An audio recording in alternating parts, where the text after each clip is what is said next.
Setiap harinya, kita dihadapkan dengan kabar-kabar tentang kekerasan terhadap perempuan, termasuk femisida atau pembunuhan terhadap perempuan yang hanya karena mereka perempuan. Sayangnya, kasus-kasus semacam ini semakin sering terjadi di seluruh dunia. Sebagai manusia, kita harus bisa memikirkan bagaimana kita bisa menghentikan kekerasan dan perjuangan hak-hak perempuan.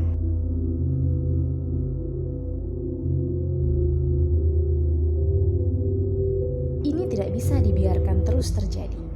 Ini saatnya kita semua mengambil tindakan dan berdiri bersama melawan femisida. Kita harus mengubah pola pikir kita dan menghargai setiap individu atau latar belakang mereka.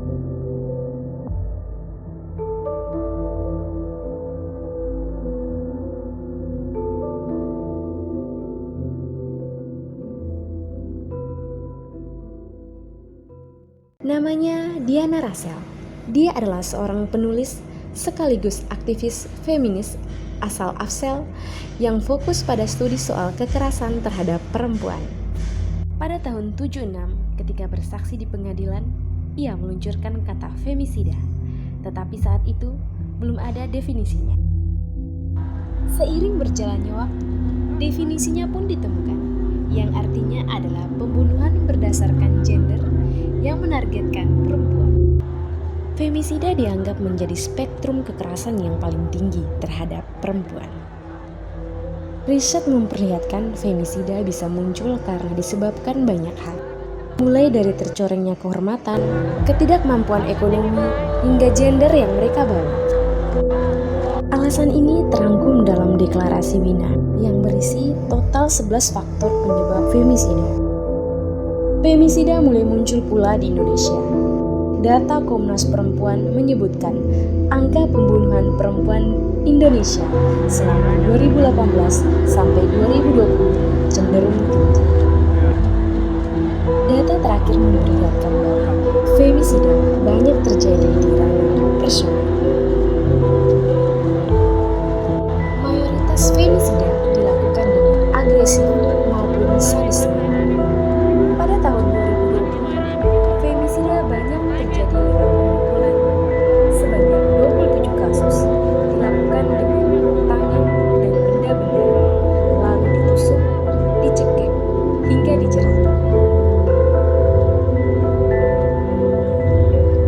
Dalam konteks Indonesia, penyebab femisida dikarenakan faktor cemburu, ketersinggungan maskulinitas, sampai menolak ajakan hubungan seksual.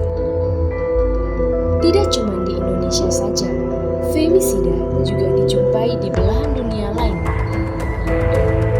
Femisida misalnya terjadi pula di Eropa, dengan Polandia sebagai negara pemegang kasus terbanyak.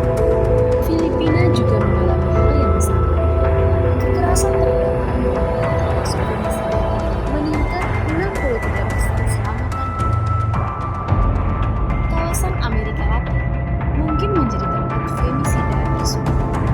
Ribuan perempuan tewas akibat femisida. Brasil adalah salah satu contoh ketika angka kematian perempuan tembus di atas 1.000 dalam 4 tahun belakangan. Bila diringkas, femisida terjadi setiap 7 jam di Brasil. Selain Brasil, ada Honduras, Panama, hingga Meksiko yang menjadi saksi maraknya femisida. Upaya menghentikan femisida ini bukan tidak ada. Negara-negara di Amerika Latin ambil contoh, membuat aturan secara spesifik soal femisida. Pelaku tidak akan masuk pidana pembunuhan seperti pada umumnya, melainkan berdiri sendiri yang didorong kebencian berbasis gender. Di Brasil, femisida berat hukuman penjara dengan rentang waktu 12-30 tahun. Hukuman bisa lebih berat apabila korban perempuan hamil, anak di bawah 14 tahun, sampai lansia atau disabilitas. Kalau kita lihat di Indonesia, ketentuan hukum semacam ini belum hadir.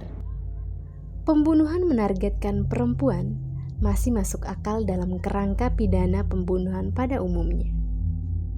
Motif, modus hingga kekerasan berbasis gender tidak menjadi faktor pemberat hukum. Dorongan untuk menjadikan femisida masuk ke dalam kategori kejahatan sendiri telah sering digunakan. Alasannya, karakter pembunuhan ini yang spesifik menargetkan perempuan, imbas dari ketimpangan kuasa, diskriminasi, hingga prasangka. Belum ada hasil riset yang menunjukkan kolerasi aturan antara soal femisida dengan aturan angka pembunuhan terhadap perempuan. Tapi setidaknya dengan menjadikan femisida sebagai satu tindakan kriminal tersendiri, artinya ada kesadaran bahwa nasib yang dialami perempuan tidak ada di jalan terang.